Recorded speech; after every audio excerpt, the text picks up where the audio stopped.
Brought to you by TechnoSpark 20 series smartphones.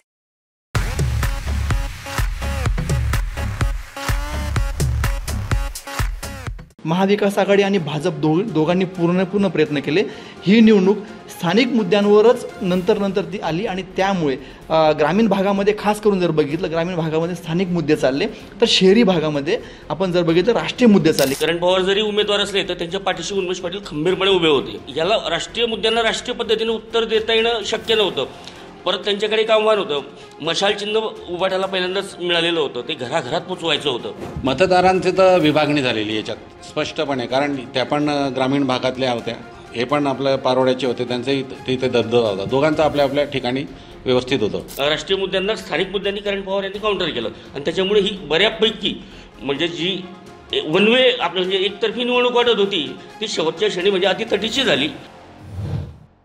नमस्कार, मी Manish. India today आज तकच्या मुंबई तक यूट्यूब चॅनलमध्ये तुम्हा सर्वांचं स्वागत.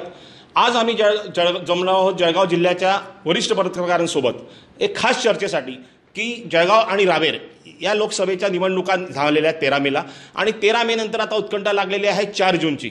4 जूनपर्यंत संपूर्ण जळगाव आणि रावेर लोकसभेच्या निवडणुकीमध्ये कोण निवडून येणार हा एक महत्त्वाचा मुद्दा आहे. याच विषयासाठी जळगाव जिल्ह्यातील एक वरिष्ठ पत्रकार माझ्यासोबत आहेत, त्यांच्याशी आपण वार्तालाप करूयात. माझ्यासोबत आहेत संतोष सोनवणे, जे मॅक्स महाराष्ट्र न्यूज चॅनलचे या ठिकाणी प्रतिनिधी म्हणून आहेत. त्यानंतर आहेत प्रवीण चौधरी, जे महाराष्ट्र टाइमचे संपादक आहेत.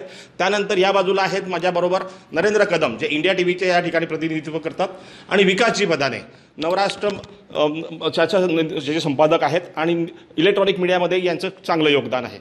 आता आपण सुरुवात करूया की जळगाव जिल्ह्यामध्ये जळगाव आणि रावेर या 2 लोकसभाच्या जागा निवडणुका झालेल्या आहेत. जळगाव आणि रावेर या दोघां ठिकाणी चुरस कशी झाली आणि निवडणुका नेमक्या कुठल्या मुद्द्यावर लढवल्या गेल्या, माझ्याबरोबर संतोषजी सोनवणे जाणून घेऊया. संतोषजी, एक माहिती सांगा की जळगाव जिल्ह्यातल्या या 2 लोकसभेच्या जागा आहेत, जळगाव आणि रावेर, तर नेमके मुद्दे कोणते होते? बघा मनीष, सगळ्यात महत्त्वाचे 2 मुद्दे याच्यामध्ये होते आणि यामध्ये पहिला मुद्दा जो होता, राष्ट्रीय मुद्दा जो होता, भाजपने अगोदरपासून राष्ट्रीय जे मुद्दे आहेत ते उचलले होते आणि राष्ट्रीय मुद्द्यामध्ये ही निवडणूक भरकटू नये यासाठी त्यांनी पूर्णपणे प्रयत्न केला. म्हणजे विविध नरेंद्र मोदी यांचं किंवा भाजपचं एक मिशन होतं की राष्ट्रीय मुद्द्यांपासून ही निवडणूक भरकटू नये यासाठी पूर्ण प्रयत्न होता. मात्र जर आपण जर बघितलं की महाविकास आघाडीचं जे होते महाराष्ट्राचं, यांनी स्थानिक मुद्द्यांवर ही निवडणूक आणली. त्याच्यामुळे बऱ्याचदा असं एक ठरलं की स्थानिक मुद्दे होते आणि राजकीय समीकरण जे आहेत स्थानिक मुद्द्यावर जास्त राहिलं. प्रत्येक मतदारसंघांमध्ये वेगवेगळे मुद्दे होते. म्हणजे तुम्ही बारामती असेल किंवा जळगावचा मुद्दा असेल किंवा रावेरचा मुद्दा असेल, हा वेगवेगळे मुद्दे होते.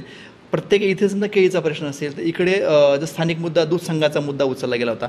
तर इकडे भाजपने मात्र राष्ट्रीय मुद्दे जे 370चा कलम असेल किंवा राष्ट्रीय सुरक्षेचा प्रश्न असेल, महिला सक्षमीकरणचा मुद्दा असेल, राष्ट्रीयत्वाचा मुद्दा असेल, हिंदुत्वाचा मुद्दा असेल किंवा ज्या राम मंदिराचा सगळ्यात मुद्दा जो आहे तो मुद्दा खास करून भाजपने उचलला आणि कुठेतरी मला असं वाटतं की भाजपला झुकतं माप मिळत होतं. मात्र त्याचबरोबर स्थानिक मुद्द्यांवर येत असताना अनेक मुद्दे, खास करून शेतकऱ्यांचे मुद्दे जे होते, इथे वेगवेगळे जे मुद्दे, शेतकऱ्यांचा मुद्दा असेल, पाण्याचा प्रश्न असेल, सिंचनाचा प्रश्न असेल, कापसाचा प्रश्न असेल, हे सुद्धा मुद्दे उपस्थित गेले आणि ह्या मुद्द्यांना लोकांना आकर्षित करण्यामध्ये मला असं वाटतं की महाविकास आघाडी आणि भाजप दोघांनी पूर्ण प्रयत्न केले.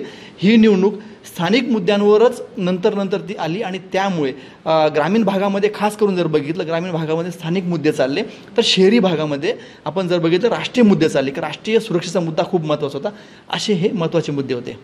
निश्चितच शहरी भागामध्ये भाजपाकडून राष्ट्रीयत्वाच्या मुद्द्यांवरती निवडणूक लढवली गेली, पण खास करून ग्रामीण भागाचा जर आपण विचार केला तर महाविकास आघाडीचे जे उमेदवार जळगाव लोकसभेसाठी उभे होते, करण पवार, त्यांच्या बाजूची जी मशाल हे चिन्ह होतं आणि ग्रामीण भागातल्या लोकांचा जर आपण कल पाहिला तर तो निश्चितपणे कुठेतरी एक महाविकास आघाडीच्या कडे जाताना दिसला. आपल्याबरोबर ह्या ठिकाणी प्रवीण जे आहेत. प्रवीणजी, आता एक थोडक्यात माहिती द्या की बुवा जळगाव लोकसभेचा जरी आपण विचार केला तर जसं की संतोषजींनी सांगितलं की बुवा ही मुद्दा राष्ट्रीयत्वाच्या मुद्द्यावरती भाजपा लढली, परंतु महाविकास आघाडीचे जे कॅन्डिडेट होते करण पवार यांनी ग्रामीण भागात जास्त पकड निर्माण केलेली आपण पाहिली. काय वाटतं तुम्हाला? हे बघा, साहजिकच संपूर्ण बघितलं आपण, जसं उन्मेष पाटील यांचं तिकीट कापल्यापासून बघितलं ते त्यानंतर उभाठामध्ये आले, म्हणजे भाजपाचेच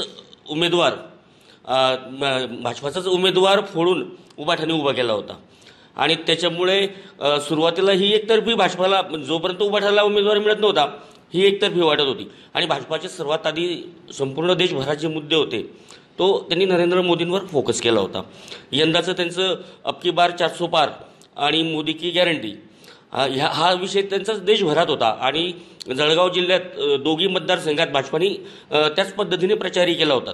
एक श्रीराम मंदिर असेल, 370 कलम असेल, कारण तुम्ही आपले जर मतदार बघितले तर 9 मतदारांची बऱ्यापैकी वाढ दोन्ही मतदारसंघात किंवा जळगाव जिल्ह्यात वाढ झाली आणि वय वर्षे 18 ते 30 हा जो 9 मतदार आहे हा बऱ्यापैकी मोदींच्या मागे उभं राहणारा उमेदवार आहे. तर हा मतदार फोकस करून संपूर्ण देशभरात भाजपाने ही नीती अवलंबली होती की आपल्याला मोदींना पुन्हा एकदा संधी द्यायची. आता हे सगळं असताना उन्मेष पाटील किंवा करण पवार जरी उमेदवार असले तर त्यांच्या पाठीशी उन्मेष पाटील खंबीरपणे उभे होते. तर यांनी याला राष्ट्रीय मुद्द्यांना राष्ट्रीय पद्धतीने उत्तर देता येणं शक्य नव्हतं. परत त्यांच्याकडे एक आव्हान होतं. मशाल चिन्ह उभाटाला पहिल्यांदाच मिळालेलं होतं, ते घराघरात पोचवायचं होतं. नवीन उमेदवार, नवीन चिन्ह. मग त्यांनी थेट शेतकऱ्यांचे प्रश्न, त्या प्रश्नांना हात घातला. मग JDCC बँकेत ज्या संस्था होत्या की अनिश्चितता पावतीमुळे त्यांचे काही बंद करून डायरेक्ट शेतकऱ्यांना कर्ज बँकेने द्यावे असा जो मुद्दा होता. त्याच्यानंतर दुधाचा विषय होता, दुधाचे भाव फार कमी दिले जात होते शेतकऱ्यांना. त्यानंतर जे स्थानिक कापसाचा प्रश्न होता, त्याच्यानंतर केळी पीक विमाचा प्रश्न होता. तर थेट शेतकऱ्यांना हात घालणारे प्रश्न उन्मेष करण पवारांनी यावेळेस घेतले आणि राष्ट्रीय मुद्दे वर्सेस स्थानिक शेतकरी किंवा शेतकऱ्यांची काय दयनीय अवस्था झाली याच्या पद्धतीने त्यांनी याला काउंटर केलं. राष्ट्रीय मुद्द्यांना स्थानिक मुद्द्यांनी काउंटर केलं. त्याच्यामुळे बऱ्यापैकी चुरशीची ही निवडणूक झाली. जसं आता संतोष सोनवणेंनी सांगितलं की खरं आहे, ग्रामीण भागात जो शेतकरी, आज शेतकऱ्याला त्याची परिस्थिती काय हे त्याला माहिती आहे, तुम्हालाही माहिती आहे. 3 वर्षापासून कापसाला भाव नाही, घरात कापूस म्हणजे अंग खाजवायला लागला, इतका कापूस घरात पडून आहे. तर हे मुद्दे घेऊनच राष्ट्रीय मुद्द्यांना काउंटर होऊ शकेल हे केलं.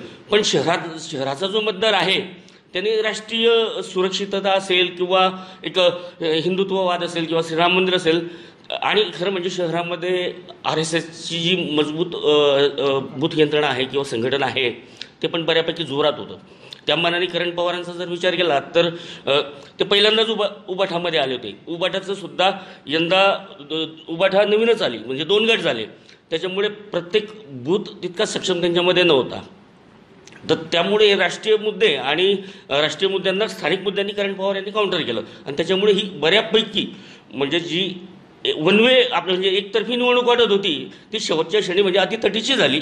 अगदी म्हणजे चांगले जे अंदाज करणारे होते की भाजपच दोघीकडे भाजपाची सीट येईल असं सांगत होते, ते सुद्धा आज मला असं वाटतं की ते सांगू शकत नाही की नेमकं काय होईल किंवा कुणी जर आलं तर फारशा काही खूप मताधिक्याने येणार नाही. निश्चितच जळगाव लोकसभेचा जर आपण विचार केला तर जळगाव लोकसभेमध्ये आतापर्यंतची परंपरा राहिली आहे की जळगाव लोकसभेमध्ये हा भाजपाचा गड मानला जायचा की जळगाव असेल किंवा रावेर असेल या दोघी जागा भाजपा शुअरली येऊन जायचं होत्या. परंतु ह्यावेळेस 2024च्या निवडणुकीत मात्र चित्र खूपच वेगळं बघायला मिळालं.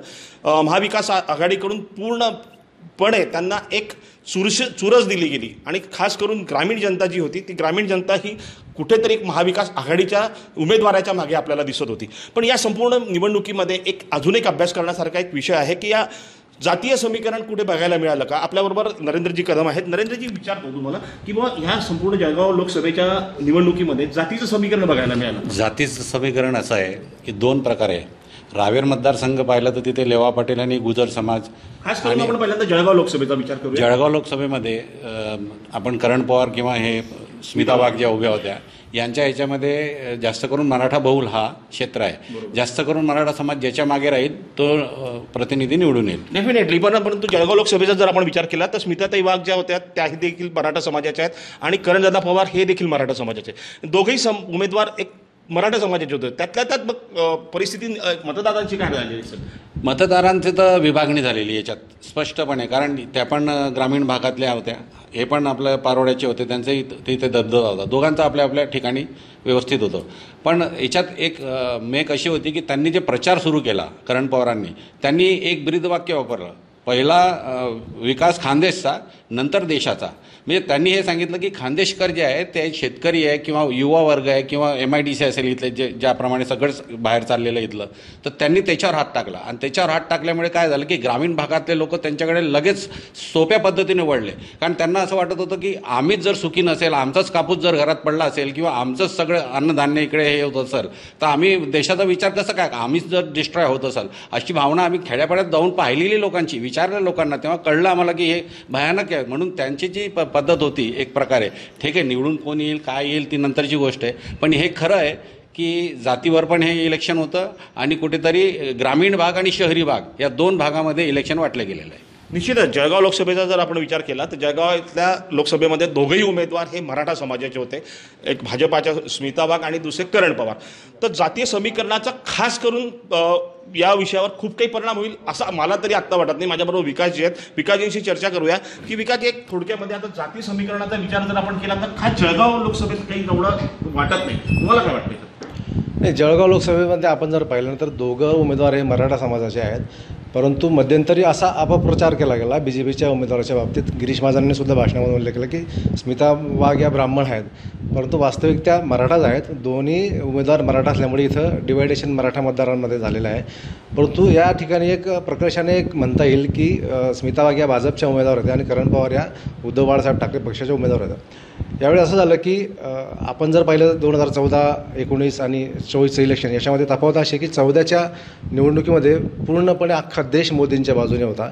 19च्या इलेक्शनमध्ये निवडणुकीमध्ये देश थोड्यापैकी डिवाईड झाला आणि मोदींवर विश्वास म्हणून लोकांनी मतदान केलं. आणि 24मध्ये आता परिस्थिती थोडीशी वेगळी आहे.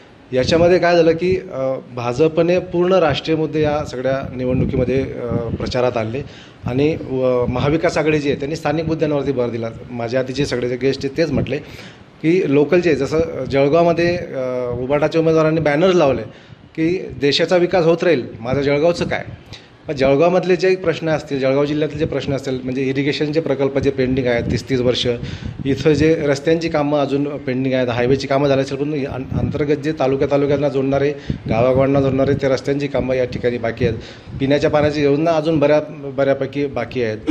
इथला जो उद्योग आहे जळगाव शहरातला, म्हणजे आज आपण पाहिलं तर काही वर्षांपूर्वी तर हजारोंच्या संख्येने इथं उद्योग होते. हे उद्योग आता त्या संख्येने आहेत का? मग हे उद्योग कशामुळे बाहेर स्थलांतरित झाले? जळगावचंच नाही, महाराष्ट्राचं काय चाललं आहे? महाराष्ट्रामध्ये उद्योग नवीन आलेत का? मोठ्या उद्योगांचं स्थलांतर झालं का? हे सगळ्या प्रश्नांवरती यावेळेस ही जी निवडणूक आहे ही आणली गेली महाविकास आघाडीकडून आणि निश्चितच इथून मग चुरस निर्माण झाली. आणि तुम्ही जसं म्हटलं की मराठा समाज, म्हणजे इथं असं झालं की हा जो मतदारसंघ आहे, जळगाव मतदारसंघ, हा मराठाबोल मतदारसंघ आहे आणि याच्यामध्ये जेवढे म्हणजे भारतीय जनता पक्षाला मानणारे होते तेवढाच उद्धव बाळासाहेब ठाकरे पक्षाला मानणारे या ठिकाणी मतदार आहेत. आपण जर इतिहासात गेलो तर या ठिकाणी जे आमदार आहेत या मतदारसंघामध्ये 3 आमदार जे शिंदे गटाचे आमदार आहेत ते पूर्वाश्रमीचे शिवसेनेचेच आमदार आहेत. ते शिवसेनेच्या तिकिटावर ते निवडून आले आहेत, धनुष्यबाणाच्या तिकिटावर ते निवडून आलेले आहेत. निश्चितच इथून काही मदत जी झाली ती उबाठाला झाली असेल का, हा सुद्धा एक अशी चर्चा आहे. जळगाव लोकसभेसाठी जर आपण संपूर्ण आता चर्चा माझ्या पत्रकार बांधवांबरोबर केलेली आहे. जळगाव लोकसभेचा जर विचार केला तर जळगाव लोकसभेसाठी ही निवडणूक खूपच चुरशीची झालेली आहे. जळगाव शहराचा आणि काही शहरांचा जर विचार केला जळगाव लोकसभेचा तर निश्चितपणे भाजपाला त्या शहरांचा कल मिळालेला आहे, परंतु ग्रामीण भागाचा हा कल संपूर्णपणे महाविकास आघाडीच्या उमेदवाराला मिळालेला आहे. ज्या ग्रामीण भागाच्या उमेदवारांचे जे महाविकास आघाडीचे जे उमेदवार होते, करण पवार यांनी जे स्लोगन वापरला होता की अति विकास खानदेशचा मग राष्ट्राचा, तोच काहीसा विचार इथल्या ग्रामीण जनतेला देखील पटला होता. त्याप्रमाणे काही जनता तिकडच्या त्यांच्या बाजूने झुकतं माप देताना दिसली. अशाच परिस्थितीत जळगाव लोकसभेत ही झालेली निवडणूक खूप चुरशीची झालेली आहे. अशातच 4 जूनला होणाऱ्या निकालात नेमकं कोण निवडून येणार हे तर निश्चितच बघण्यासारखं असेल, परंतु भाजपाला जे वाटणारी ही सोपी निवडणूक यावेळेस जळगाव लोकसभेसाठी खूप कठीण होऊन बसली, एवढं मात्र